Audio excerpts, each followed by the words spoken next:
Buenos días, les damos la más cordial bienvenida al ciclo de conferencias ambiental organizado por CENLAE con el apoyo tecnológico de Universitas Fundación para esta aula virtual de Derecho Latinoamericano CENLAE. Estamos transmitiendo en vivo a través del canal de YouTube de Universitas Fundación y utilizando la aplicación Zoom Meeting como aula virtual. Hoy continuamos nuestro ciclo de conferencias en materia ambiental con dos profesores invitados, Andrea Lucas Garín, de Heidelberg Center para América Latina e Instituto de Investigación en Derecho de la Universidad Autónoma de Chile, y Javier Tous, Universidad del Norte de Colombia. Iniciamos con la profesora Andrea Lucas Garín, desde Chile, cuya conferencia es titulada Acuerdo de París de Cambio Climático, Principios y Temas Emergentes. La profesora Andrea Lucas Garín es doctora en Derecho y Ciencias Sociales, es abogada y especialista en Derecho Público de la Universidad Nacional de Córdoba, máster en Derecho Internacional de la Universidad Heidelberg y Universidad de Chile. Es coordinadora académica del Heidelberg Center para América Latina y directora del Instituto de Investigación en Derecho de la Universidad Autónoma de Chile. Su conferencia es titulada El Acuerdo de París de Cambio Climático, Principios y Temas Emergentes. La conferencia se enfocará en el Acuerdo de París, que es el último instrumento jurídico del régimen internacional de cambio climático, revisando los principios ambientales que contemplan y algunos temas que están emergiendo en este régimen en pleno desarrollo e implementación. Antes de dar el derecho de palabra a nuestra profesora invitada, indicaremos las normas para el público participante y la dinámica para la fase de preguntas y respuestas. Primero, agradecemos que mantengan sus micrófonos cerrados o apagados durante toda la videoconferencia y por favor eviten activar la opción compartir pantalla en Zoom. En segundo lugar, las preguntas y o comentarios deben hacerlas por escrito a través del chat para quienes están en la sala virtual de Zoom o a través de la sección comentarios para quienes ven la transmisión desde la plataforma YouTube. Agradecemos que las intervenciones se refieran al tema que se está tratando y a los fines de dar paso al mayor número de participantes, por favor realizar una pregunta o comentario por participante. No olviden escribirnos su nombre y país donde se encuentra. Escrita esta dinámica, le damos la más cordial bienvenida a la profesora Andrea Lucas Garín al aula virtual de Derecho Latinoamericano CENLAE. Bueno, muchísimas gracias, Maydi. Buenos días a todas y a todos. Quiero agradecer esta oportunidad de participar en el aula virtual de Derecho Latinoamericano del Centro Latinoamericano de Estudios e Investigaciones Jurídicas de CENLAE, que entiendo que están en Santo Domingo, ubicado físicamente. Y agradezco también la invitación a la profesora Maydi, al colega que me va a acompañar, Javier, que es un gusto verle la cara, después de muchos intercambios, muchos años atrás, en relación con un libro que él coeditó de manera excelente. Y quiero, bueno, agradecer a la Universitas Fundación por el apoyo técnico y a todos quienes nos acompañan virtualmente. Yo me encuentro en Santiago de Chile, aquí en una primavera, hoy con un día de mucho calor, y me da mucho gusto poder participar y compartirles algunas reflexiones sobre el Acuerdo de París frente a este fenómeno que nos convoca, que es el cambio climático, ¿no? Que algunos lo presentan como una cuestión moral, como supo decir el secretario general de Naciones Unidas, cada vez se ha extendido más a todos los ámbitos, y allí es donde no solamente el ámbito jurídico tiene algo que decir, sino también se presenta como un desafío económico, político, jurídico, social, en otras áreas en la cual tienen que enfrentar nuestras sociedades este fenómeno. La visión que yo propongo y en la cual me puedo hacer un poquito cargo es la visión jurídica, ¿no?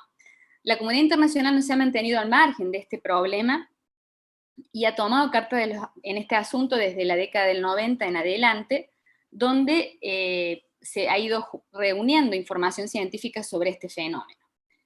Desde la perspectiva jurídica tenemos dos hitos convencionales. Primero, dos hitos hijos de la Convención Marco de Cambio Climático, que se acordó en el año 92 y entró en vigencia en 1994. Estos hitos, estos hijitos de la Convención Marco, que son el Protocolo de Kioto y el Acuerdo de París, que es este primer gran acuerdo ambiental del siglo XXI, donde yo pienso que es un referente del cual vamos a hablar muchos años siguientes. Vamos entonces a enfocar esta presentación en el Acuerdo de París, en algunos principios medioambientales que a mí me parece que surgen de su texto. Vamos a hablar también un poco de cuál es el contexto en que se aprobó y se acordó este acuerdo, y algunos temas que surgen, temas emergentes, yo lo he llamado, pero que me parece que justamente requieren también futuras reflexiones en relación con el Acuerdo de París. Desde el origen de la Tierra, el clima ha experimentado variaciones fundamentalmente por causas naturales, y también frente al aumento de la población y los procesos de industrialización se han incrementado las emisiones de gases de efecto invernadero. Los gases de efecto invernadero es un poco el meollo de la cuestión que generan el fenómeno conocido como cambio climático. Los gases de efecto invernadero están en la atmósfera de manera natural, permiten retener la energía solar en la Tierra y aseguran la vida en la Tierra. La cuestión es que ese aumento de temperatura por el estancamiento de los gases de efecto invernadero ha generado este fenómeno que tiene registros especialmente desde 1980 en adelante, ¿no? Cuya razón principal deviene por la combustión de combustibles fósiles, especialmente desde la revolución industrial en adelante. La labor del Panel Intergubernamental de Cambio Climático, que es un órgano que provee la información científica de este fenómeno, ha determinado un poco cuál ha sido la reacción de la comunidad internacional y la reacción jurídica, que es la que lo vamos a ocuparnos un poquito en esta parte de mi presentación. Inmediatamente, o sea, fruto de esta convención marco que se acordó en la conferencia de Río, donde hubo un pic en la atención internacional sobre los temas ambientales en general, se determinó el régimen internacional de cambio climático que se fue generando, se ocupó a través de negociaciones climáticas y se ocupa a través de negociaciones climáticas todos los años de ir avanzando en la respuesta jurídica frente al fenómeno climático, ¿no? Esto ha devenido en un protocolo, el protocolo de Kioto, que es como un poco el hijo malo de esta película, o el hijo ingrato de esta película, que se negoció durante varios años y que principalmente el mayor problema que tuvo este protocolo fue que en las ratificaciones por parte de los estados se llevaron 8 años de negociaciones lograr que la adhesión de parte de los estados a este instrumento internacional. Esta no fue la historia que tuvo el Acuerdo de París, que se negoció y se aprobó en París, en la Conferencia de las Partes número 21, en esa ciudad, en el 2015, en diciembre del 2015, y donde en 8 meses entró en vigencia porque se sumaron las ratificaciones necesarias para que empezara a vivir este acuerdo. Entonces, el Acuerdo de París es un acuerdo que de entrada tuvo un apoyo político de política internacional importante por parte de los estados, incluyendo Estados Unidos, en ese momento, septiembre del 2016, con el presidente Obama, y luego con la retirada de Estados Unidos del sistema del Acuerdo de París, que lo concretó el presidente Trump, que si todo sigue como aparentemente nos dan las noticias, se retira en enero del 2021, y el próximo presidente de Estados Unidos, Biden, ha prometido volver al Acuerdo de París y a la adhesión de Estados Unidos a este tratado internacional. Dentro del Acuerdo de París, que es un texto con ciertas características interesantes, para sintetizar, tiene un pilar jurídico que está determinado por las contribuciones nacionalmente determinadas que cada uno de los estados presentan cada 5 años, y tiene un pilar físico que tiene que ver con el objetivo de no pasar los 2 grados centígrados a nivel global en el aumento de la temperatura, ¿no? Entonces, sintetiza el nivel de compromiso internacional respecto al acuerdo y respecto al cambio climático, e incluye lo que yo he podido identificar 6 principios ambientales dentro de su articulado, ¿no? Estos principios, no voy a entrar en esta corta presentación sobre qué significa hablar de principios medioambientales, cuál es el efecto que tienen, ¿no? Voy a hablar un poquito de los principios y como les decía, de los temas que me parecen emergentes y son los temas que serían interesantes también focalizar nuestra atención futura. Uno de los principios que incluye el Acuerdo de París es el principio de responsabilidades comunes pero diferenciadas. Este es un tema este es un principio muy caro al régimen de cambio climático, y algunos también identifican como parte de lo que se conforma el corazón de la respuesta jurídica al cambio climático, ¿no? Este principio está establecido, ya está establecido en la Declaración de Río de 1992, y da cuenta justamente de cómo está presente también en el Acuerdo de París, especialmente en el artículo 2, numeral 2, ¿no? Que habla del presente acuerdo se aplicará de modo que refleje la equidad y el principio de las responsabilidades comunes pero diferenciadas y las capacidades respectivas, a la luz de las diferentes circunstancias nacionales. Aquí también ya el acuerdo nos empieza a mostrar un poco una visión superadora del protocolo de Kioto, donde se distinguían los países por el nivel de emisiones, frente a una regla más generalista que propone el Acuerdo de París respecto a los países, sin distinguir por el nivel de emisiones, sino invitando a todos a comprometerse a disminuir las emisiones de gases de efecto invernadero. Las consecuencias de las responsabilidades comunes pero diferenciadas, sin dudas, distingue en esta distinción muy tradicional en las relaciones internacionales de países desarrollados y países en desarrollo. Lo que está claro en el Acuerdo de París es que todos tienen que contribuir, estén ubicados en una vereda o en la otra vereda, ¿no? Esto tiene que ver también con esta versión sustantiva del acuerdo respecto a qué significa comunes, y cómo hay detrás de este principio un concepto de solidaridad, ¿no? En la protección del medio ambiente y también en compartir las obligaciones de una manera que refleje cierta equidad, ¿no? La solidaridad se ha investigado dentro del derecho internacional y es posible encontrar ciertos rasgos en distintos regímenes internacionales, ¿no?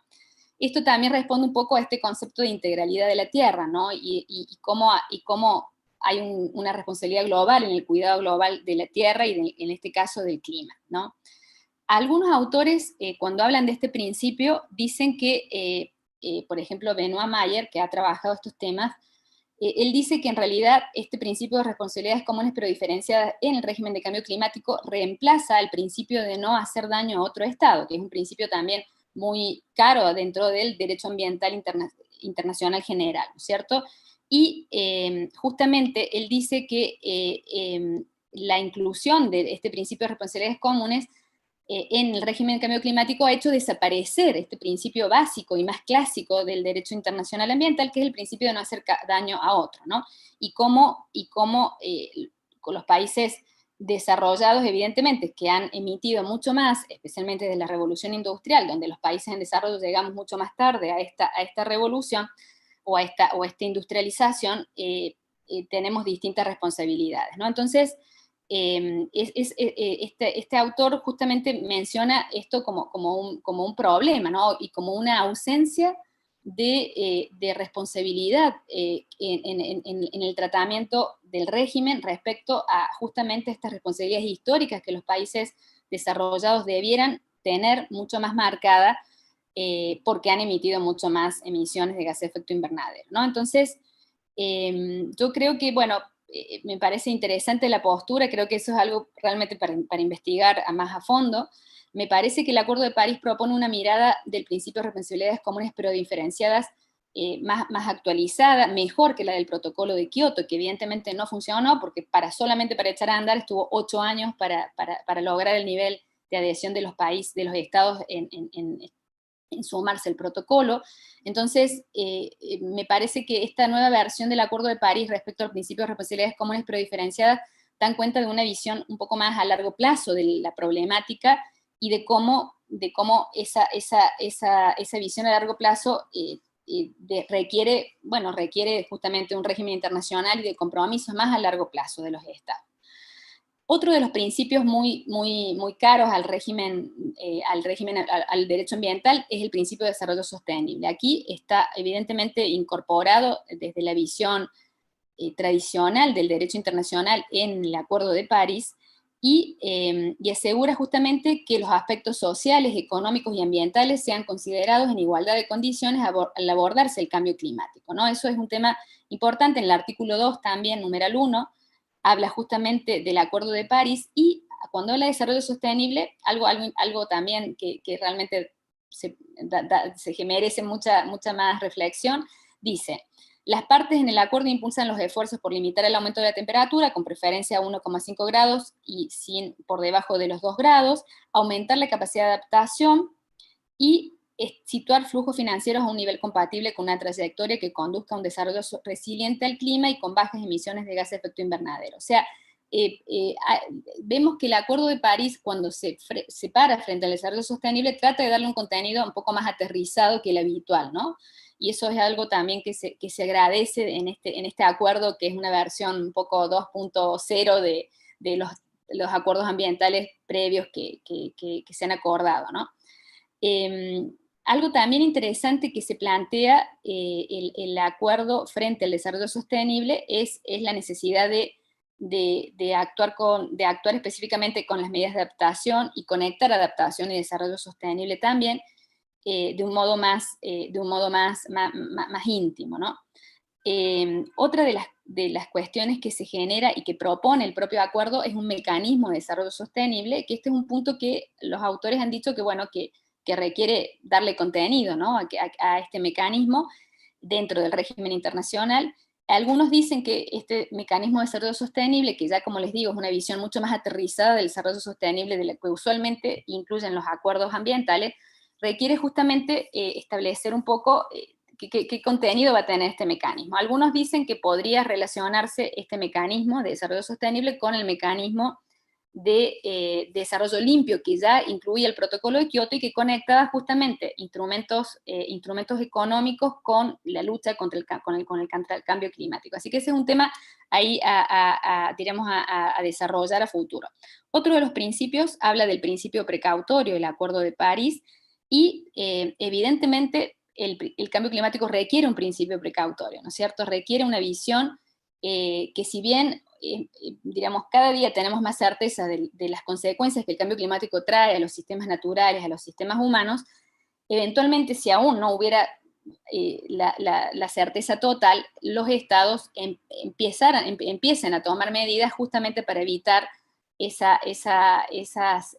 efectos devastadores que puede tener el cambio climático, y que algunos podemos advertir ya cuando vemos consecuencias relacionadas con, no sé, con las precipitaciones, con las sequías sostenidas, etcétera, ¿no? Y que dan cuenta de estas consecuencias en los sistemas físicos que el cambio climático está generando. Entonces, el artículo 7, numeral 5 del Acuerdo de París habla de acciones de adaptación y menciona que deben inspirarse en la mejor información científica disponible. Allí yo advierto, me parece que es un poco es la conectividad, principio precautorio con cambio climático dentro del Acuerdo de París, y justamente cómo la información disponible es la que va a determinar justamente la toma de decisiones en relación con el cambio climático, ¿no? Entonces, sin duda, esta es una de las características más notables que tiene el régimen internacional de cambio climático, que es esta unidad de la información que genera el panel intergubernamental de cambio climático, y yo creo que esa es una de las razones por la cual hoy hablamos tanto de cambio climático, ¿no es cierto? Más allá de las consecuencias físicas, desde la perspectiva jurídica, al tener un régimen internacional que se ha ido nutriendo esporádicamente por informaciones científicas que ha dado el panel tiene, muy rápidamente, el panel está conformado por 2.000 científicos que representan los cinco continentes del mundo, y tiene una representación realmente bastante democrática.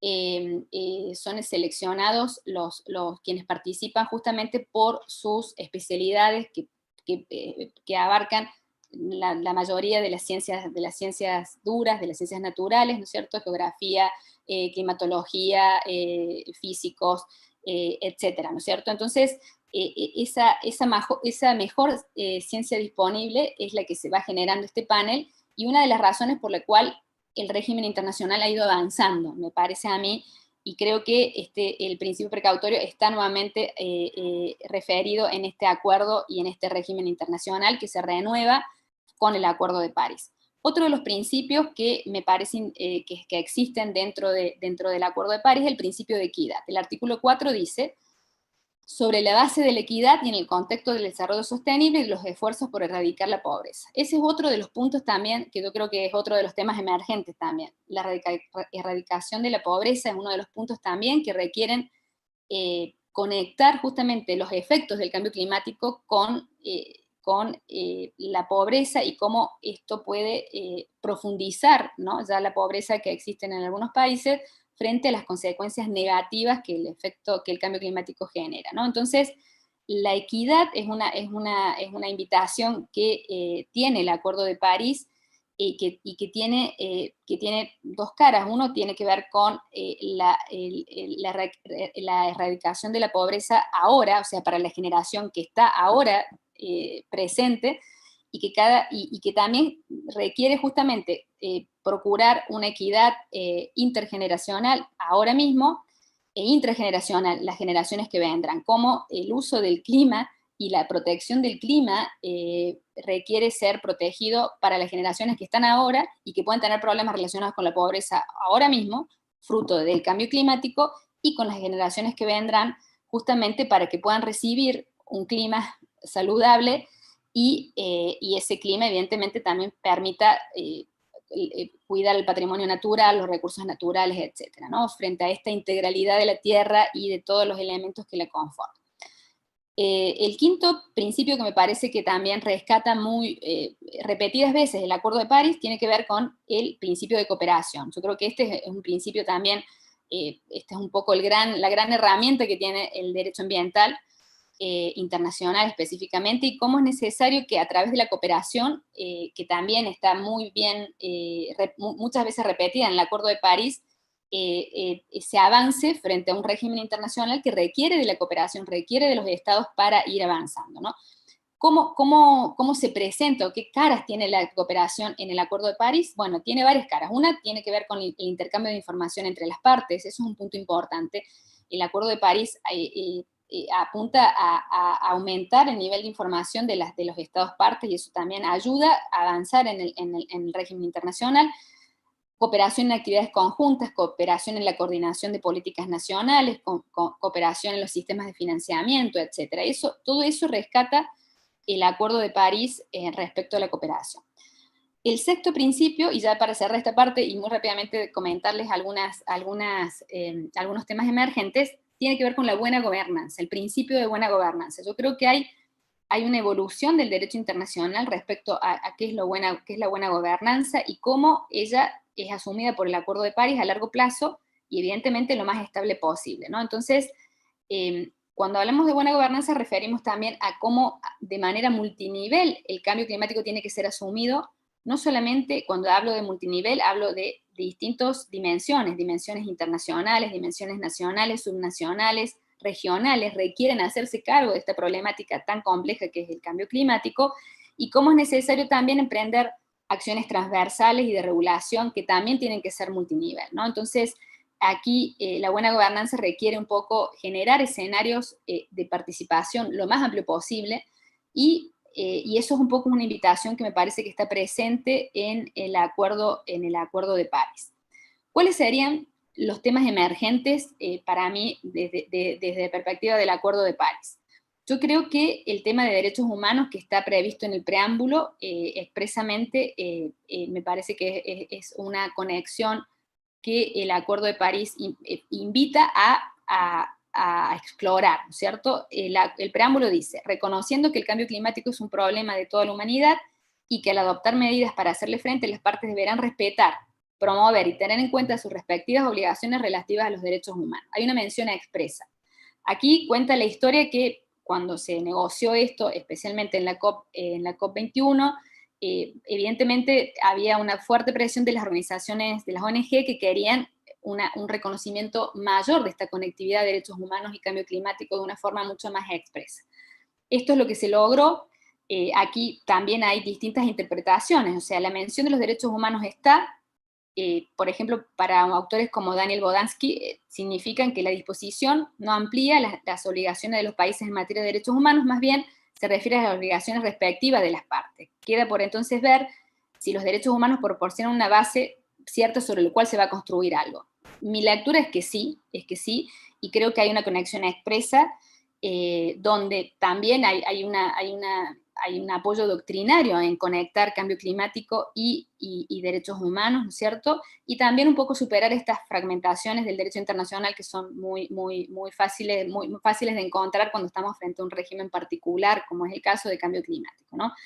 Me parece que esto en el contexto latinoamericano se refuerza por la opinión consultiva de la Corte Interamericana, la opinión consultiva 23 del año 2017, que fue publicada en febrero del 2018, sobre medio ambiente y derechos humanos. Allí, en esa opinión consultiva de la Corte, hay un fuerte relacionamiento de derechos humanos y cambio climático, y hay muchas referencias al régimen de cambio climático dentro de las 99 páginas donde la opinión consultiva, donde la Corte un poco conecta medio ambiente y derechos humanos en el contexto de nuestro sistema interamericano. Así que me parece que ahí hay una perspectiva que ganada, si se quiere, y que requiere, obviamente, futuros desarrollos respecto a derechos humanos y cambio climático. Otro de los puntos que son asegurados por el preámbulo y por el artículo 2 tiene que ver con la seguridad alimentaria. Es otro de los temas que ya estaban en la Convención Marco en el año 1992 y que otra vez también el Acuerdo de París lo refuerza, ¿no? Entonces, es un tema que ha estado presente siempre, digamos, en el régimen internacional, conectar seguridad alimentaria y tratar de asegurar seguridad alimentaria frente a los problemas reales que el cambio climático, y a los peligros reales que el cambio climático genera frente a ella. Y otro de los puntos emergentes que me encantaría tener más tiempo alguna vez de desarrollar, tiene que ver con el Acuerdo de París y las cuestiones de género que incluye. Ese es un punto también importante. Las cuestiones de género han estado en las negociaciones y en el régimen internacional de distintas maneras, y el Acuerdo de París lo incluye lo incluye específicamente en el preámbulo y también en el artículo 7, numeral 8, cuando habla de adaptación y dice, se refiere al fomento de capacidades, también incorpora la mirada de género, ¿no? Entonces, yo creo que ese es otro tema que también hay que desarrollar y requiere investigaciones. Transparencia es otro de los grandes temas y los grandes principios o temas emergentes que surgen del Acuerdo de París, que ya han estado en el régimen internacional cada vez que los estados envían sus comunicaciones al régimen internacional. La transparencia es un poco parte del juego, de cómo se arma o cómo se arma este régimen internacional, ¿no? Pero aquí está reforzada, se habla de transparencia, y la transparencia que se pone en evidencia con las contribuciones nacionalmente determinadas que los estados tienen que presentar cada 5 años, y ahora ya se cierra. Tienen que presentar cada 5 años, ¿no? Entonces esa transparencia en la cual los estados de manera voluntaria envían sus compromisos, envían cuáles son los sectores en los cuales están dispuestos a mitigar en caso de efecto invernadero, cuáles van a ser las medidas de adaptación que van a generar y cómo van a mejorar digamos, esta respuesta nacional frente al cambio climático, es parte de esta transparencia reforzada que incluye el Acuerdo de París. Aquí hay que hacer mención al tema de otro tema emergente que tiene que ver con la transición justa, y este es el último tema que trato como tema emergente. La transición justa es un tema que está incluido en el Acuerdo de París, en el preámbulo, y que los autores indican que en las contribuciones nacionalmente determinadas es cuando se va a implementar este concepto de transición justa. ¿Qué es la transición justa? Es un concepto que se ha ido metiendo en el régimen internacional desde 2010 en adelante, fruto del trabajo de la Organización Internacional del Trabajo, que ha ido advirtiendo cuáles van a ser los efectos del cambio climático frente a los empleos, ¿no? Entonces, el régimen internacional lo ha previsto. Los autores dicen que las contribuciones en las NDC que presenten los estados es allí donde tienen que tener una estrategia de transición justa. Chile fue el primer país de América Latina que presentó las NDC en abril del 2020, sus segundas NDC las acaba de presentar en abril del 2020, Entiendo que Colombia está trabajando sus NDC y que las va a presentar prontamente, pero están trabajando varios países como Colombia, como Costa Rica, creo que tampoco presentado. Hay varios, pero Chile fue el primero en abril. Bueno, tiene la presidencia de la COP25 todavía y conserva la presidencia de Chile hasta noviembre del próximo año, hasta que entregue la presidencia a Reino Unido en Glasgow 2021. Entonces, bueno, sin duda Chile en este minuto está procurando tener un protagonismo interesante que aplaudimos, ¿no es cierto? Dentro de sus NDC incluyó un pilar social, que era algo nuevo dentro de cómo Chile había enfrentado el cambio climático hasta la fecha, y incluyó un pilar social que obliga a que Chile, o se compromete Chile a tener una estrategia de transición justa. Entonces, la idea es que se aúnen objetivos ambientales con objetivos laborales y sociales que protejan el empleo de aquellos que van a haber perdido su empleo en razón de las medidas de mitigación que se tienen que presentar. Ejemplo específico de Chile: Chile se ha comprometido para el 2040 cerrar 6 plantas de termoeléctricas de electricidad con carbón. Entonces, ese cierre de plantas va a determinar mucho desempleo para empleadores que trabajan en esas plantas de generación de energía eléctrica. Y para ello, Chile lo que se ha propuesto es justamente tener una estrategia de transición justa, en este caso específicamente conectándolo con estas medidas que relacionan energía, sector energético, que es el que más emite gases de efecto invernadero en Chile, con temas laborales y temas climáticos, ¿no? Así que por allí hay que ver cuál va a ser el contenido que Chile finalmente le da a esa estrategia de transición justa y cómo se aplica, como les digo, un caso concreto y un ejemplo concreto que tiene que ver con el cierre de estas plantas, que ya hay una cerrada y que se van a ir cerrando hasta el 2040 en adelante. Para cerrar entonces este paseo por el Acuerdo de París, quisiera destacar entonces la relevancia del acuerdo. Yo creo que es una renovación importante de este régimen multilateral y también una buena demostración de que el régimen de cambio climático está vivo, no solamente porque una vez al año nos enteramos de la COP.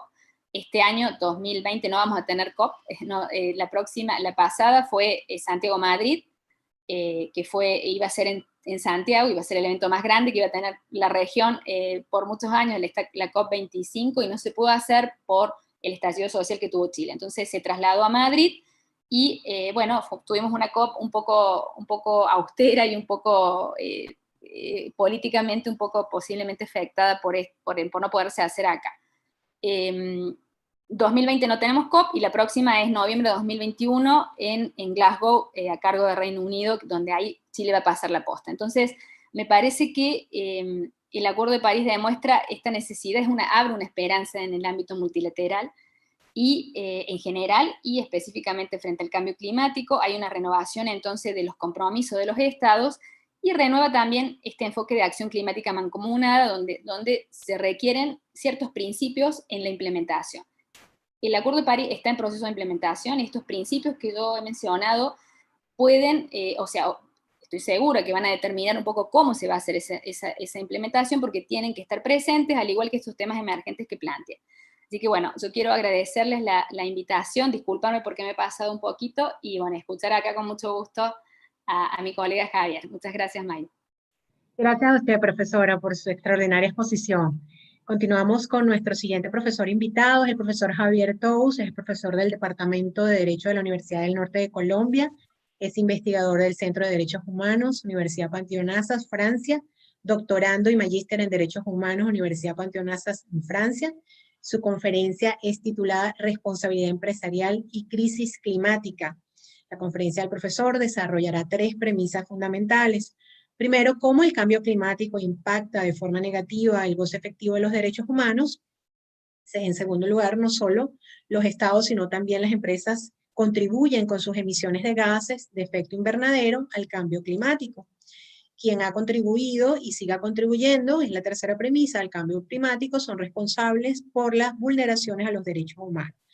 Y al final nos va a hacer las conclusiones, y en el contexto de la crisis climática, las empresas son responsables por las vulneraciones a los derechos humanos ocasionadas a partir de las emisiones. El profesor Javier Tous es de Colombia, pero se encuentra en este momento en Francia. Muchísimas gracias, profesor, y bienvenido. Muchísimas gracias, Mayvi. Muchísimas gracias también a la CENLAE por la invitación.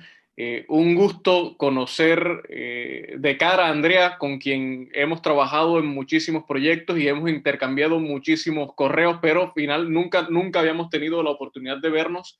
Y es de las pocas cosas buenas también que ha dejado el contexto de la pandemia.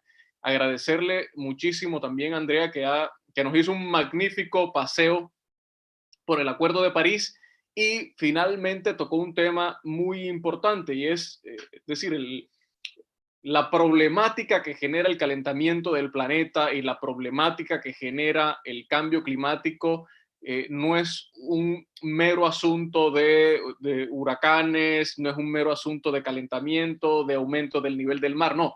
Esto tiene unas repercusiones enormes en el goce de los derechos humanos y esas repercusiones están científicamente probadas desde las ciencias sociales, desde el derecho, pero también han sido respaldadas por el panel intergubernamental sobre cambio climático. Cuando hablamos de cambio climático, hay una repercusión enorme en materia del derecho a la alimentación, hay una repercusión enorme en materia de medio ambiente sano, en materia de la calidad del aire, en materia de la salud de las personas. Hay repercusiones enormes en materia de desplazamientos de población. Por ejemplo, todo lo que está pasando ahora mismo, por citar un caso, en Centroamérica con el paso del huracán Iota. ¿Cuántas personas no han perdido sus hogares? ¿Cuántas personas no se han visto, bueno, han perdido sus hogares, han perdido sus vidas? ¿Cuántas personas se han visto obligadas a literalmente correr con lo poco que tienen y abandonar sus lugares, sus domicilios? La repercusión del cambio climático, más allá de una repercusión natural, afecta directamente al ser humano y afecta directamente a las poblaciones. La profesora Andrea resaltaba que hay un enfoque diferencial también en esto y hay un enfoque de género. Grandes repercusiones por el cambio climático y por el calentamiento del planeta las están sufriendo poblaciones indígenas, poblaciones autóctonas, pero también en gran proporción niñas, niños, adolescentes y mujeres. Es decir, esto va mucho más allá de un simple fenómeno natural. Yo recuerdo un proyecto que una ONG lanzó en Australia y parte del proyecto implicaba toda una serie de entrevistas. Y una de las entrevistas que más me llamó la atención era de un líder aborigen en Australia que decía, mira, si a Leonardo DiCaprio, que fue muy famoso por su documental y un magnífico documental que hizo sobre el tema del cambio climático, pero él decía, si a Leonardo DiCaprio entendiera mucho más las repercusiones del cambio climático, se preocuparía, además de defender el hábitat del oso polar, se preocuparía también por las repercusiones en materia humana. Todos estos vínculos están científicamente probados. Ahora, todo el sistema de derecho internacional y en específico el Acuerdo de París, recuerden que es un tratado internacional suscrito por estados. La pregunta que nos hemos planteado en esta línea de investigación es, bueno, ¿y qué pasa con las empresas? Yo únicamente les quiero compartir una muy pequeña presentación y parte de las premisas que Mayvi citaba al principio, y es, bueno, el cambio climático, número uno, esto es incontestable, el cambio climático impacta de forma negativa el goce de los derechos humanos. Premisa número dos, y es que el cambio climático, y la profesora Andrea planteó muy bien esa relación, como el cambio climático es una consecuencia de los gases de efecto invernadero. Pero esa producción de gases de efecto invernadero no salen únicamente, es decir, no son producidas exclusivamente por los estados.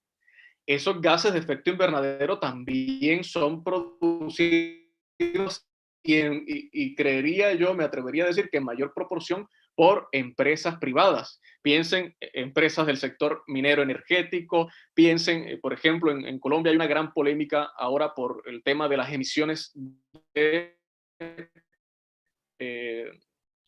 sector ganadero. Pero sectores industriales y sectores no estatales, sino empresas privadas también contribuyen al cambio climático. Ahora, si hay una contribución y no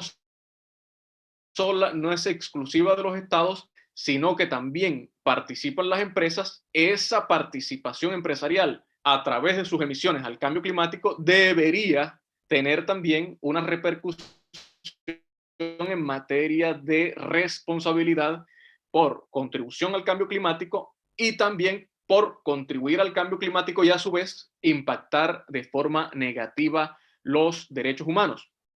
Este argumento se ha fortalecido se ha fortalecido específicamente en este siglo a partir de las investigaciones de un científico que se llama Richard Head. Él evaluó todas las emisiones históricas de gases de efecto invernadero desde 1854 hasta el año 2010, y ese es el famoso top de Richard Head, o los Carbon Majors, es las empresas que más han contribuido con emisiones al cambio climático. En ese top que desarrolló este científico figuran empresas como Chevron, con el 3.5% de las emisiones históricas desde 1854 hasta 2010. La cifra es enorme. ExxonMobil con el 3.22%, Saudi Aramco 3.17%, la British Petroleum 2.47%, Gazprom 2.22%, pero también figuran empresas latinoamericanas como Pemex con el 1.3%, y ojo, es emisiones históricas globales acumuladas, esto es enorme. Petróleos de Venezuela 1.11%, y Ecopetrol, que es la petrolera estatal colombiana, con un 0.3%. Y vuelvo acá porque la pregunta o la reflexión que tenemos que plantearnos es si las empresas contribuyen con sus emisiones al cambio climático, también debería haber una consecuente responsabilidad por las afectaciones, no solo del cambio climático, sino por las afectaciones que ese cambio climático está teniendo en la vida de las personas. Ahora, esto se lleva a la práctica, o se ha llevado a la práctica más bien, a través de litigios climáticos, y es cómo tratar de que las empresas se responsabilicen por los impactos que están teniendo en el clima y en los derechos humanos. Hay principalmente cuatro objetivos que se buscan en estos litigios climáticos. Primero, proyectos específicos. Y aquí, por ejemplo, podemos pensar en la construcción. Recuerden el litigio que se desató en la construcción de una pista adicional en el aeropuerto de Londres. Era un proyecto privado, pero a través de un litigio climático se dijo, mira, ojo, con la construcción de esa pista adicional los impactos climáticos y en emisiones serán enormes, y a su vez ese número de emisiones afectará de forma negativa, ya de una forma más aterrizada y más concreta, la vida de las personas. Otro objetivo que se ha perseguido a través de litigios climáticos es el tema de obtener mayor información, del acceso a la información. Y por eso, y aprovecho también la oportunidad para hablar un poco de la importancia del Acuerdo de Escazú. El Acuerdo de Escazú tiene una importancia fundamental, esencial en el contexto latinoamericano, y sobre todo para garantizar el acceso y la transparencia a la información. Y es sumamente importante porque a través de ese acceso a la información podemos defender o constatar de una mejor manera cuáles serían esos eventuales o reales impactos que proyectos empresariales pueden tener en la vida de las comunidades, en la vida de nuestros ecosistemas también. Número 3, en estos litigios climáticos que involucran empresas es reclamar la acción estatal, y es que el Estado, a través de su soberanía, recuerden los principios rectores sobre empresas y derechos humanos.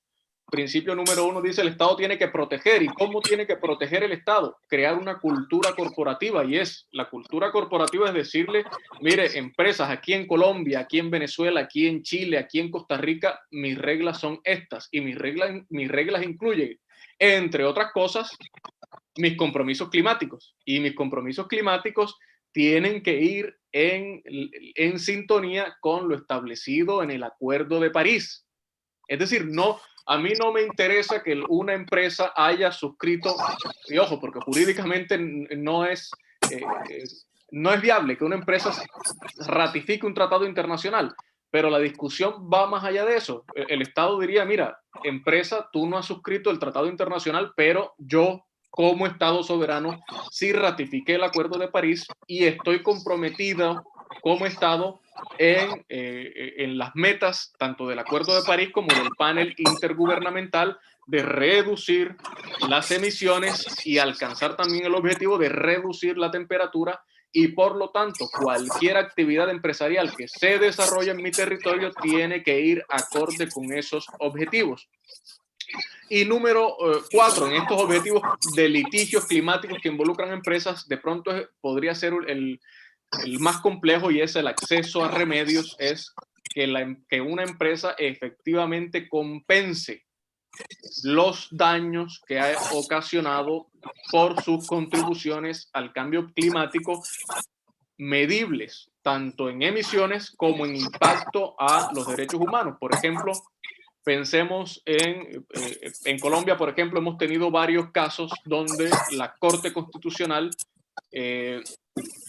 le ha ordenado a empresas del sector minero energético tomar correctivos porque están afectando la salud, el acceso al agua potable también de comunidades, porque a partir de la actividad principalmente minera se han contaminado cuerpos de agua, se han dañado cultivos, se ha afectado la salud respiratoria, la salud cutánea de las poblaciones, y la Corte Constitucional ha actuado, pero de forma, ojo, muy general. Yo he organizado en estos 4 objetivos. Ahora, retos importantes para asignar efectivamente responsabilidades a las empresas. El principal reto es el vínculo de causalidad, y es cómo demostrar que las emisiones de determinada empresa, de X empresa, son las que están causando las afectaciones a Y población.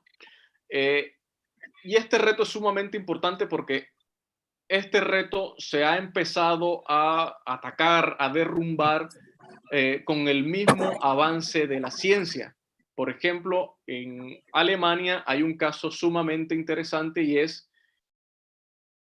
un ciudadano peruano demanda en Alemania a una empresa del sector de energía eléctrica en Alemania, la RWE, porque dice: mira, las contribuciones al cambio climático de esta empresa concreta está afectando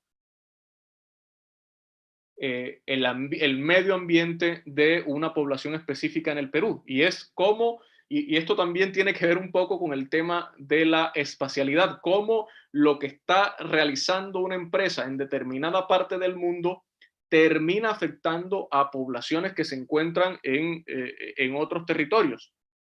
Pero el mismo avance también de la ciencia ha permitido o está permitiendo mesurar esos determinados impactos. El siguiente reto es un tema de temporalidad, y es un reto mucho más jurídico desde los derechos humanos, y es cómo establecer desde la temporalidad, cómo establecer una vulneración a los derechos humanos teniendo en cuenta que aún no ha ocurrido, porque en materia de violaciones a los derechos humanos vamos a necesitar en un primer momento una violación que ya haya ocurrido, una violación real. Pero acá el reto desde la temporalidad es, y, y sumado a lo que había presentado la profesora Andrea, es el tema de la precaución. ¿Cómo en lenguaje de derechos humanos podemos adaptar ese principio de precaución y asignar una responsabilidad al sector empresarial, teniendo en cuenta que vulneraciones concretas todavía no han tenido lugar? Y por último, en estos retos concretos es el tema de la extraterritorialidad, porque recuerden que todos estamos compartiendo en materia de cambio climático, todos estamos compartiendo un mismo planeta, y es cómo asegurar, por ejemplo, que en Chile se tomen correctivos y se tomen medidas acordes con los principios del Acuerdo de París y acorde con los estándares del Acuerdo de París, pero en otros países no se tomen esos correctivos. Es decir, cómo a través del principio de extraterritorialidad se puede, por ejemplo, asegurar que empresas tanto en mi territorio como empresas nacionales que están en otros territorios se comprometan con lo establecido en el Acuerdo de París. Tres casos concretos que ilustran un poco cómo va la tendencia.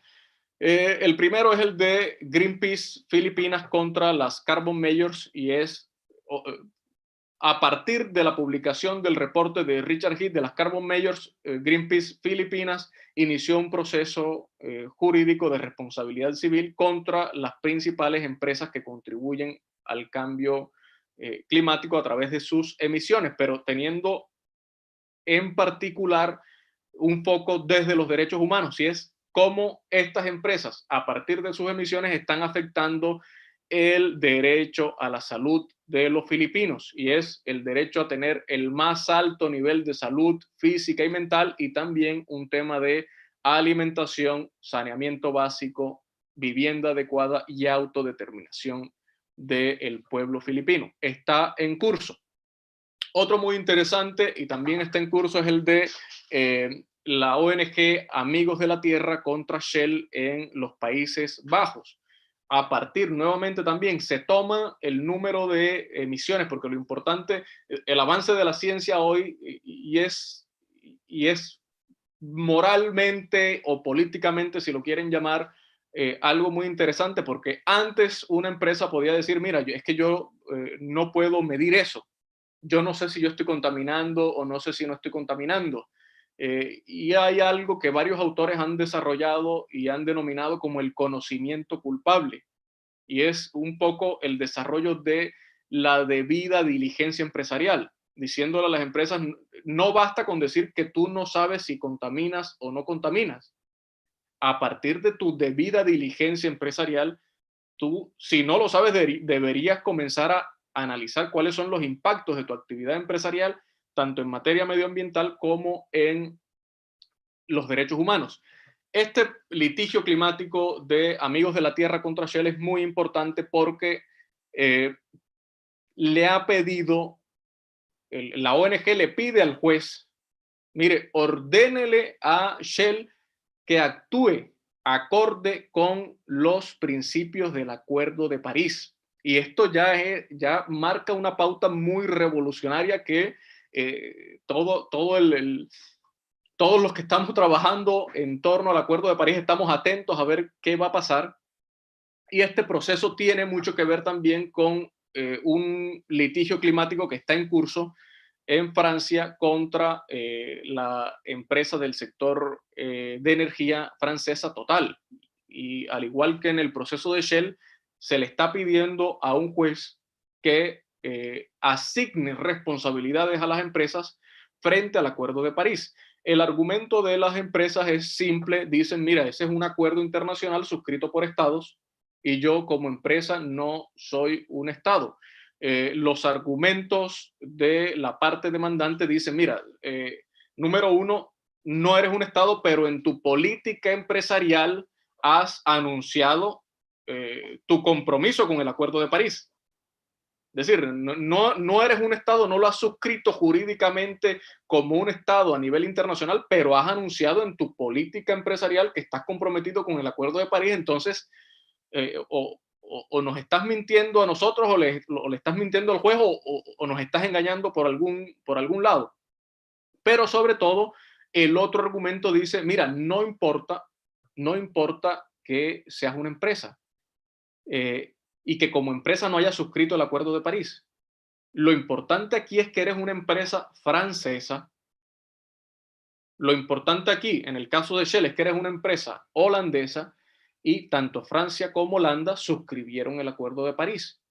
¿Eso qué quiere decir? Que en territorio francés y en territorio holandés, así tú no lo hayas suscrito, el estándar en materia de medio ambiente es el estándar presentado por el Acuerdo de París, así que por favor, cúmplelo, y si no lo cumples vas a tener que asumir tu responsabilidad jurídica y tu responsabilidad, bueno, el desarrollo en materia civil. Yo paro aquí y sobre todo me gustaría conversar con ustedes a partir de cualquier inquietud o comentario que hayan tenido. Muchísimas gracias. Gracias a usted, profesor, por su exposición. Ya vamos a pasar a la sección de preguntas y respuestas. Les recordamos que las personas que se conectaron tardíamente o que no se pudieron conectar hoy, esta conferencia va a quedar grabada y colgada en nuestro canal YouTube y en el de Universitas Fundación. Vamos a iniciar la sección de preguntas y respuestas. Nos saluda Gabriela López desde YouTube. Saludos desde Venezuela, qué agradable charla. Tengo una pregunta para el profesor Dous. ¿Cuáles son las barreras que existen a nivel de empresa para evitar el impacto climático?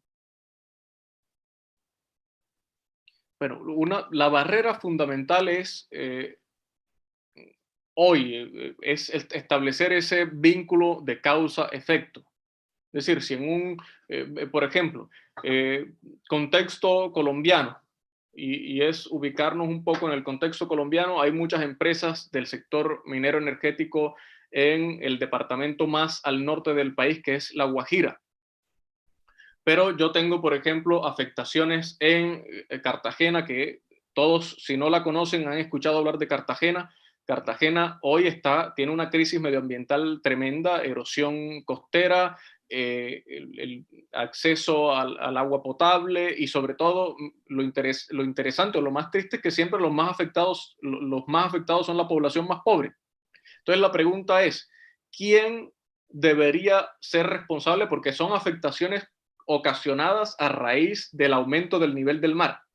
Y aumento del nivel del mar es calentamiento del planeta. Entonces la pregunta, frente a ese fenómeno concreto, ¿quién debería ser responsable? Las empresas que desarrollan su actividad económica productiva en Cartagena, las empresas colombianas en general, las empresas del sector minero o energético, que son las que más contribuyen y se encuentran principalmente en el norte del país. Concretamente, el reto aquí es establecer vínculos exactos de causa-efecto, porque en materia, por lo menos de derechos humanos, yo necesito completar ese argumento jurídico. Y el argumento jurídico es, para completar el argumento jurídico de violación a los derechos humanos, yo necesito, número 1, un titular de derecho; número 2, un titular de obligaciones frente a ese derecho; y número 3, ese vínculo causa-efecto. Es decir, que lo que está haciendo el titular de la obligación está afectando al titular de derecho. Entonces, principalmente, el gran reto hoy es y que se ha venido un poco desarrollando, o este reto se ha venido atacando en la medida en que la ciencia también va avanzando, es el tema de causa-efecto. Gracias, profesor. Tenemos una pregunta para la profesora Andrea Lucas. ¿Qué ha pasado con la pandemia y el cambio climático, profesora? Preguntan desde YouTube. Súper, muchas gracias por la pregunta.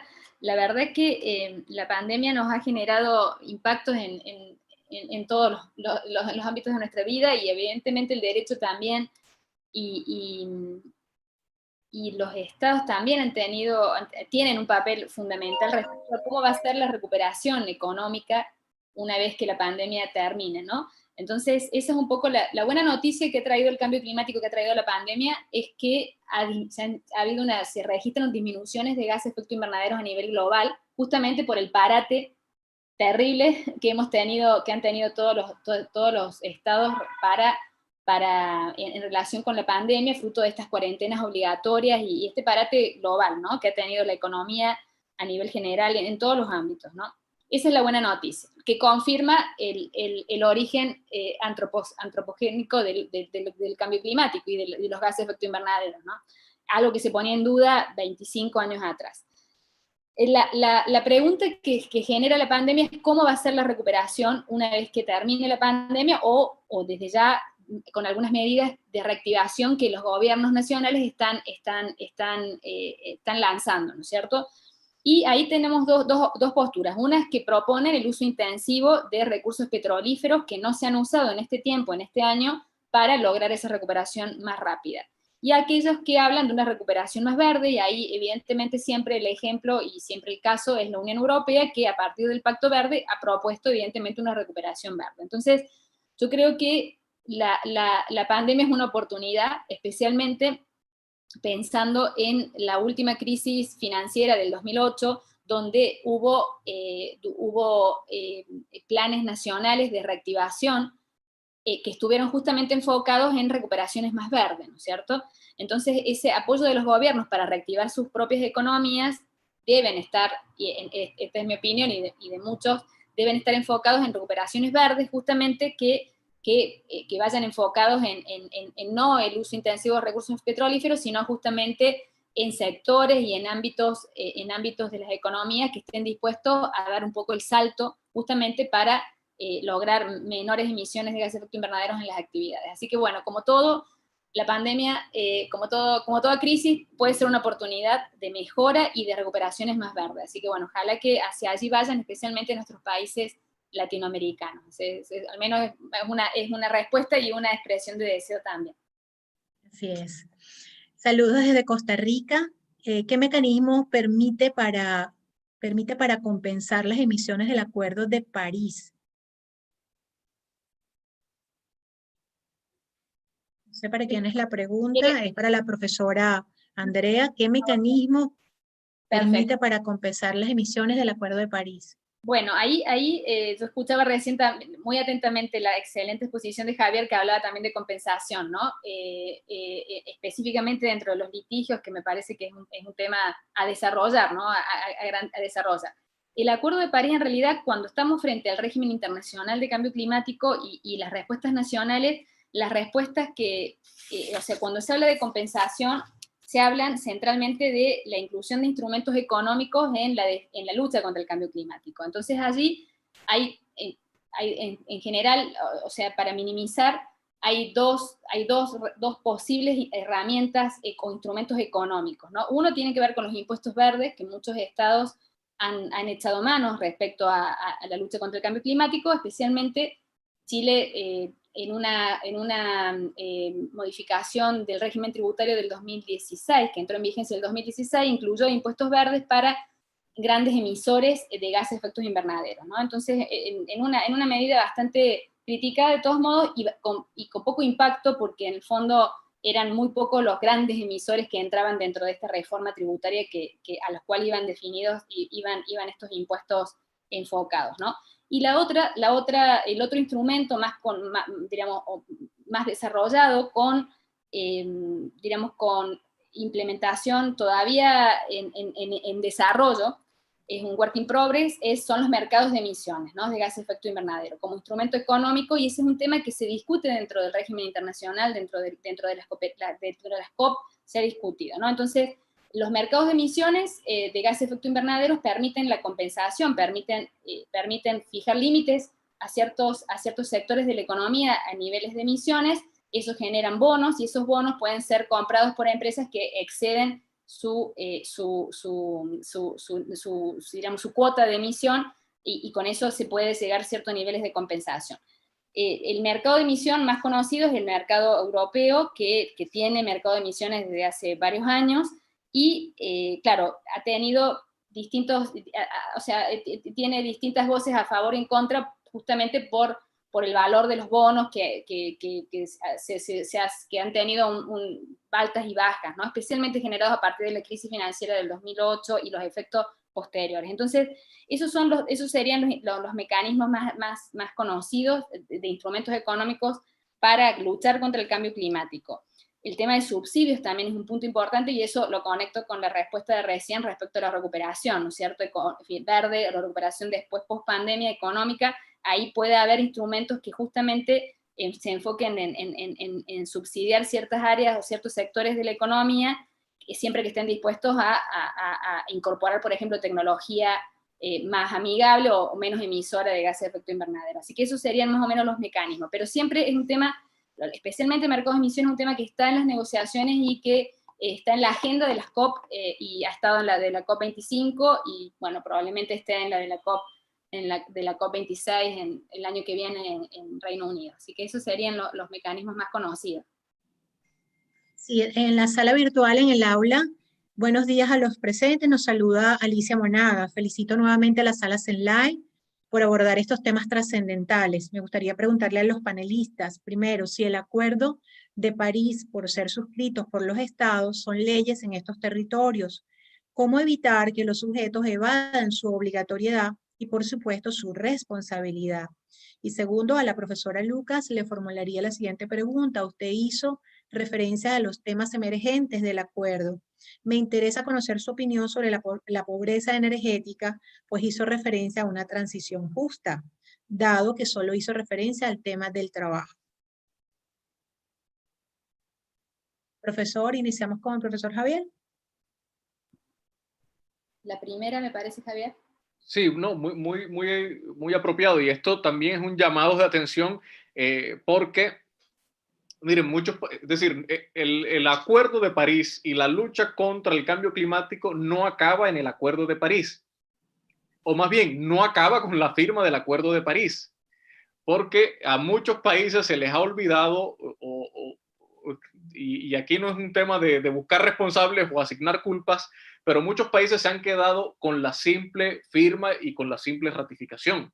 No, el primer paso es firmar el Acuerdo de París y comprometerse con el Acuerdo de París, pero ese compromiso implica, y quizás es lo más importante, es el tema de la implementación. Es decir, ya yo me comprometí en la lucha contra el cambio climático, en el estándar del Acuerdo de París, en reducir emisiones y en reducir la temperatura del planeta, y ahora lo que yo necesito como Estado es implementar eso. ¿Cuál es mi plan como Estado, y mi plan serio como Estado, que me permita a mí en Colombia, en Chile, en Venezuela, en Costa Rica, en Perú, en Ecuador, en el país donde yo me encuentre, en México, cuál es mi plan de implementación del Acuerdo de París? Y esto ya yo lo puedo hacer vía legal, vía políticas públicas, vía desarrollo de proyectos con el sector público, vía desarrollo de proyectos con el sector empresarial. Pero lo importante aquí es que cada país no se debe quedar con la firma, sino que tienen que trabajar en un plan de implementación,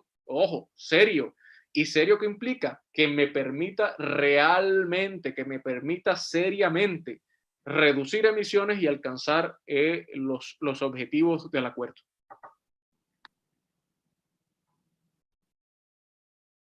Sí. Profesora, la siguiente pregunta para usted. Muchas gracias por las preguntas, la verdad que están muy interesantes, y creo que nos obligan a bajar estos temas como la que acaba de responder muy bien Javier, ¿no? Yo creo que el tema de la pobreza energética es un tema que tiene que ver, presumo que tiene que ver, puede tener dos facetas. Puede tener que ver con el acceso a la energía, y ese es un tema importante que puede ser, que hay estados en nuestros países latinoamericanos, posiblemente varios tienen todavía ese desafío, Yo hablo específicamente de Chile, que digamos que es la línea de investigación donde yo he bajado temas de cambio climático, y Chile, por ejemplo, según el índice Gini, que son los que salen en estos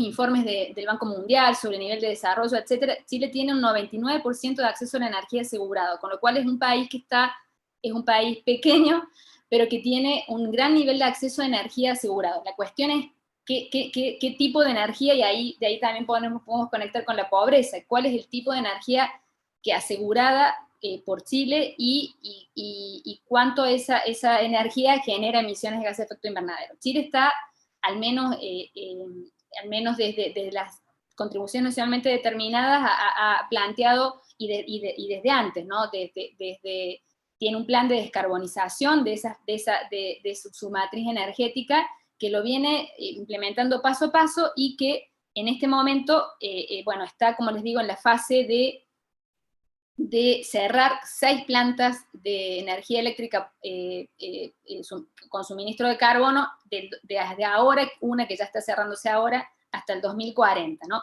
Y allí conecta, o sea, la transición justa es un concepto que se ha acuñado a partir del trabajo de la Organización Internacional de Trabajo, donde la Organización Internacional de Trabajo está avisando que el cambio climático va a generar pérdidas de empleo. Ellos han hecho ya la cuenta en algunos informes que tiene la OIT, que especialmente de junio del 2020, sobre cuál va a ser las implicancias del cambio climático en el empleo específicamente, y conectas con cuestiones de empleo específicamente, y por eso, y cómo aunamos objetivos medioambientales, en este caso lucha contra el cambio climático, con cuidado social, ¿no? Y no dejamos a nadie atrás, sino que lo incluimos y reconvertimos a estos empleos en empleos más verdes, ¿no?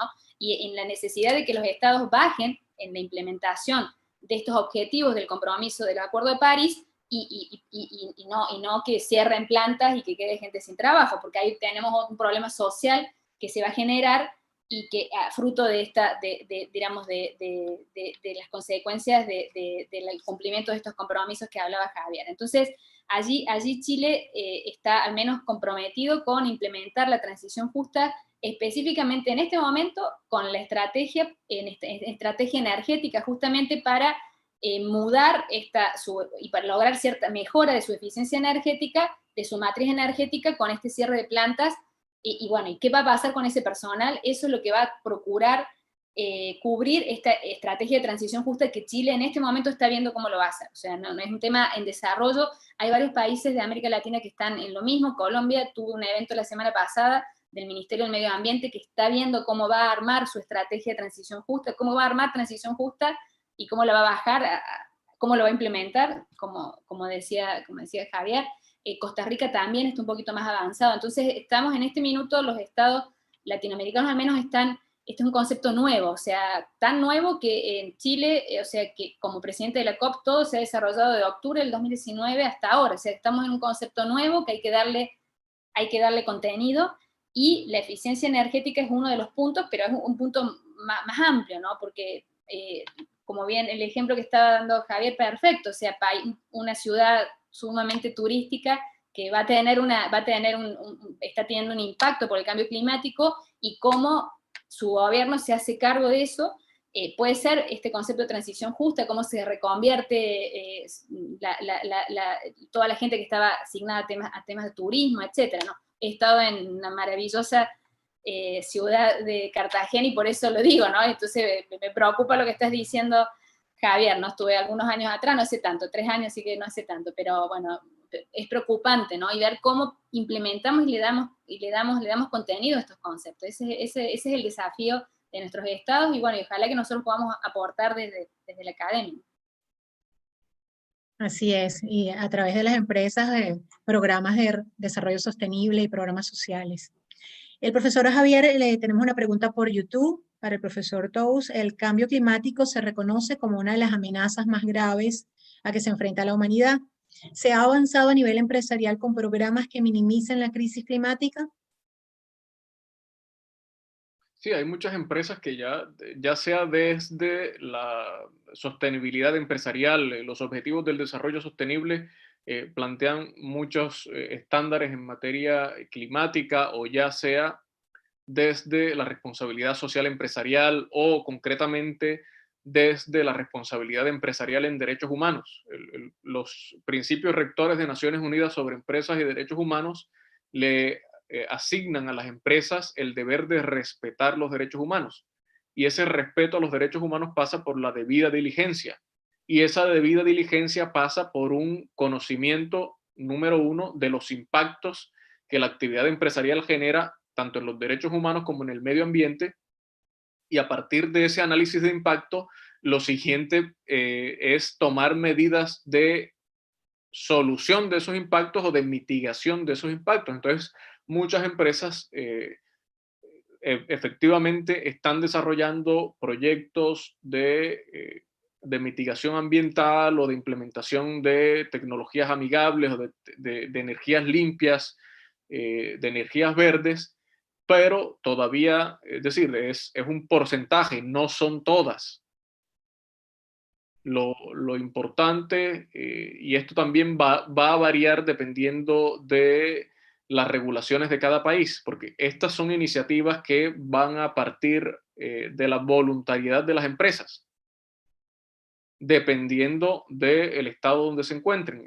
Por ejemplo, en Francia hay una ley de 2017, perdón, que es la ley sobre el deber de vigilancia, y ya en una ley se eleva al estándar legal el deber, la debida diligencia.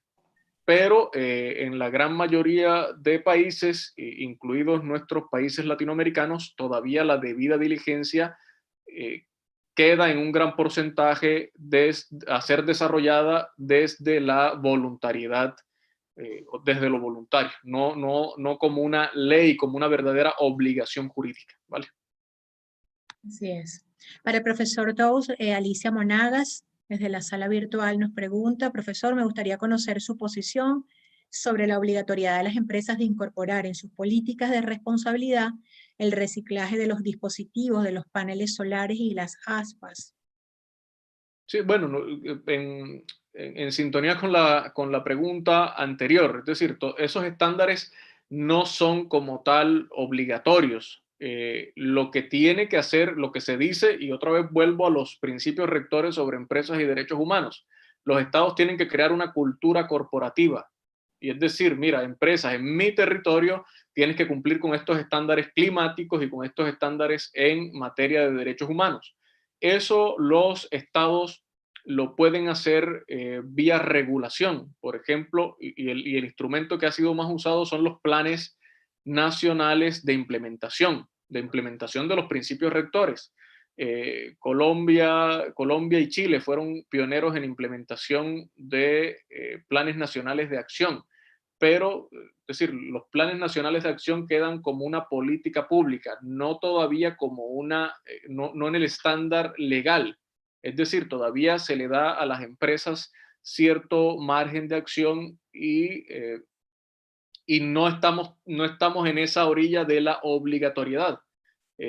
Muchas veces temida por nuestros países porque está el temor de ahuyentar la inversión extranjera, de decir, mira, si como Estado me pongo muy estricto en exigir compromisos en cambio climático, compromisos en derechos humanos, eso de pronto va a alejar la inversión extranjera, olvidando que lo principal, es decir, lo principal en materia de desarrollo, tanto económico como social, lo que tiene que primar es la vida de los seres humanos y nuestro planeta. Es decir, no hay, suena a frase cliché o frase de cajón, pero es que no hay un planeta B. Dañamos este y nos quedamos sin planeta. Gracias, profesor.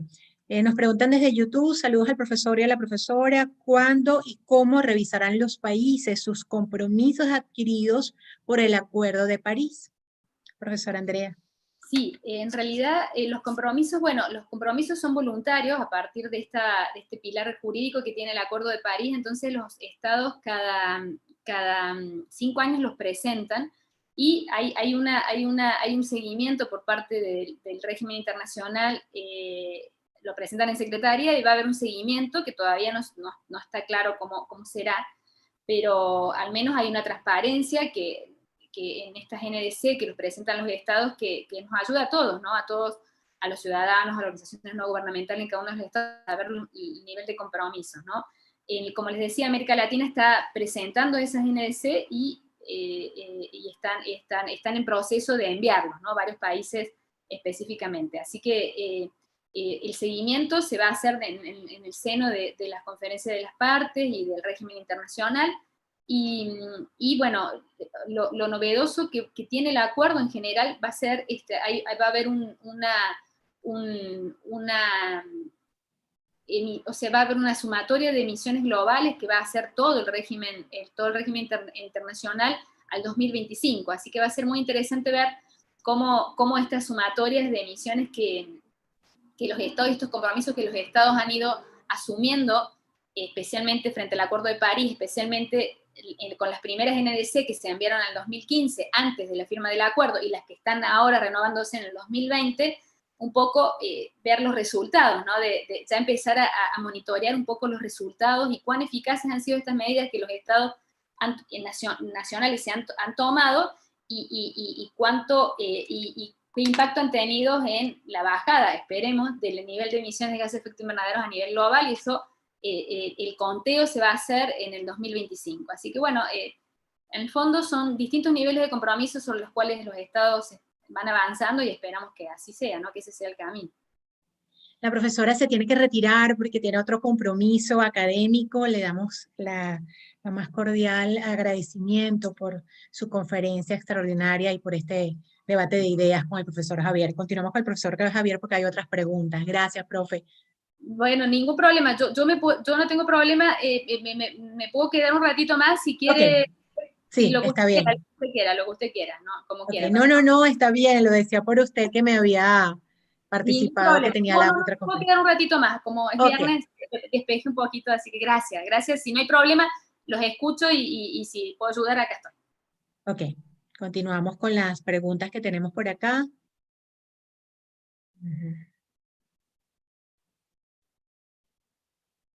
¿Qué planes, proyectos ya han funcionado? Nos pregunta Brixon Acosta desde la sala virtual. ¿Qué planes, proyectos ya han funcionado para eliminar la basura electrónica? Pregunta desde Venezuela. Yo no sé si Javier tiene una respuesta específica. Yo lo que sí puedo agregar es que el tema de la basura es un gran tema respecto a la conectividad con cambio climático, y un tema que requiere justamente medidas. Lo que puedo comentar es que Chile tiene un plan, un específico programa de reciclaje que lo está implementando, y lo menciona justamente como una de las medidas para mitigar los gases de efecto invernadero, ¿no? En general se habla de recicladores de base, está ubicado en el Ministerio del Medio Ambiente, y se da dentro de la Ley Marco de Gestión de Residuos, ¿no? Así que ese es un tema donde se está tratando de fomentar el reciclaje, y es un tema que está en este momento en implementación. Así que creo que en general me parece que todos los estados están también tratando de conectar, algunos desde algunos años atrás y otros en el momento, justamente para conectar la gestión de los residuos con la disminución de las emisiones, ¿no? Otro tema también y eso es lo que puedo mencionar. No sé si Javier tiene alguna. No, el profesor Javier fue el que se tuvo que desconectar porque tenía otra conferencia. Yo leí mal, pensé que había sido usted. El profesor Javier pide disculpas por haberse desconectado de esa manera, pero tenía que participar en otra conferencia y ya lo habían estado llamando. Nos quedamos bueno, más acá sin sí. problema. No se podía, Ok, gracias. Alicia Monagas nos señala, muy agradecida por la generosidad de la respuesta de los panelistas. Siempre es un honor participar en estas actividades. Felicitaciones a la Fundación Universitas y a la sala virtual de CENLAE. Nos preguntan por acá. Basura electrónica. Ajá, sobre basura electrónica, ya la respondió. Un tema, lo único me gustaría, o sea, un tema del cual yo no puedo dar mucha información, pero sí que está como en la NS, por ejemplo, de Chile, es el tema de la economía circular, que también conecta con el tema de basura. Así que lo dejo planteado porque no tengo yo mayor información ni y no lo he investigado, pero sí, al menos en la NS de Chile, por ejemplo, se habla de economía circular, y eso sí tiene que ver con tema de basura también, así que creo que también es otro de las puertitas que se están abriendo respecto al tema digamos, de cambio climático, ¿no? Como estos planes nacionales que los estados están mencionando. Sí, bueno, nos preguntan los contactos de los panelistas. Nosotros colgamos la conferencia en el canal YouTube y allí los profesores pueden escribirles sobre sus contactos para que ustedes los puedan contactar en caso de que así lo requieran. Aquí está el de la profesora Andrea, sí, lo voy a colocar en email en la sala virtual para respuesta a Vixon Acosta que nos está preguntando. Con mucho gusto, ahí tienen mi correo, sí. Lo que necesiten, va a ser un gusto contestarles, y la verdad que ha sido muy agradable la instancia, aprendí mucho de Javier, y también mucho de las preguntas, porque también eso nos ayuda a nosotros a identificar cuáles son los temas que son interesantes para ustedes, para poder investigar a futuro, ¿no? Ese es el punto. Así es, aquí estoy colocando el correo de la profesora en respuesta al participante que preguntó su contacto. Profesora, bueno, ya se nos acabó el tiempo, ya no tenemos más preguntas de los participantes, reflexiones finales, recomendaciones, y especialmente a nosotros como ciudadanos y a las empresas, ¿cuáles serían esas recomendaciones que usted nos daría en este momento para el cambio climático? Sí, no, muchas gracias, Mayvi. Yo la verdad que creo que hay que seguir ocupándose del cambio climático. Creo que es una temática tan compleja.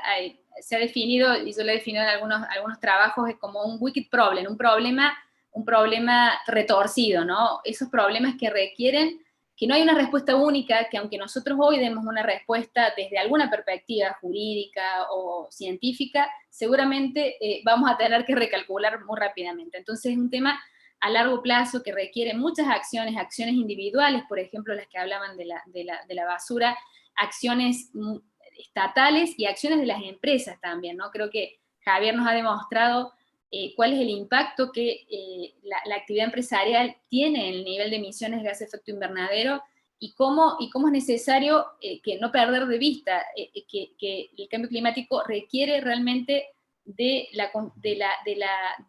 compromiso de muchos actores, ¿no?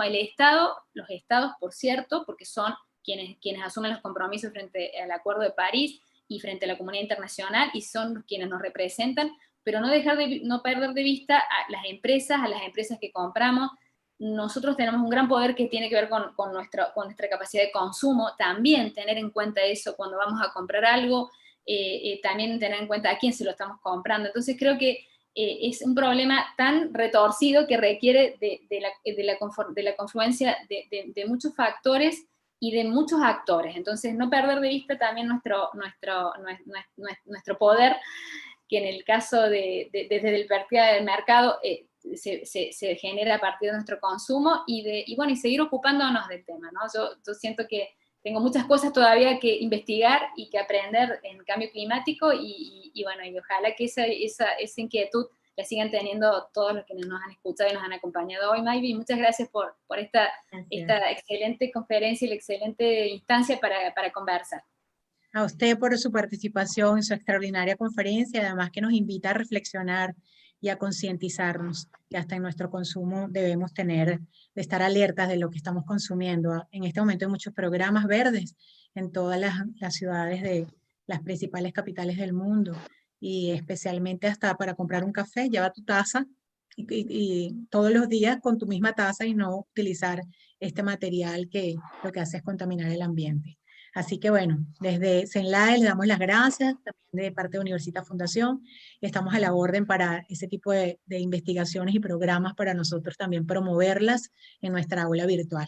Muchísimas gracias a todos los participantes, les recordamos que esta conferencia va a quedar colgada en nuestro canal YouTube, en CENLAE, a través de todas las plataformas, estamos en la página web www.cenlae.online, en Twitter y en Instagram, pueden conseguirnos. Y en YouTube, todas las conferencias de este ciclo que inició hace ya 3 semanas y que culmina en el mes de enero con recursos hídricos. La próxima conferencia será este viernes, el viernes 4 de diciembre. Vamos a continuar a la misma hora, 10 de la mañana Colombia, México, Perú, 11 de la mañana Venezuela, 12 Meridian Chile, y también a las 4 de la tarde nos pueden ver los que se encuentran en Europa. La próxima conferencia vamos a disfrutar de este mismo tema del ciclo del cambio climático en el ciclo de conferencias ambiental con los profesores María Elisa Febres de la Fundación Vitalis de Venezuela y el profesor Freddy Genes de la Universidad Nacional de Asunción de Paraguay. Así que esa es la cita en el aula virtual. Todos los viernes estaremos acá. Feliz día para todos, donde quiera que se encuentren, y nos vemos el próximo viernes. Gracias. Gracias. Gracias.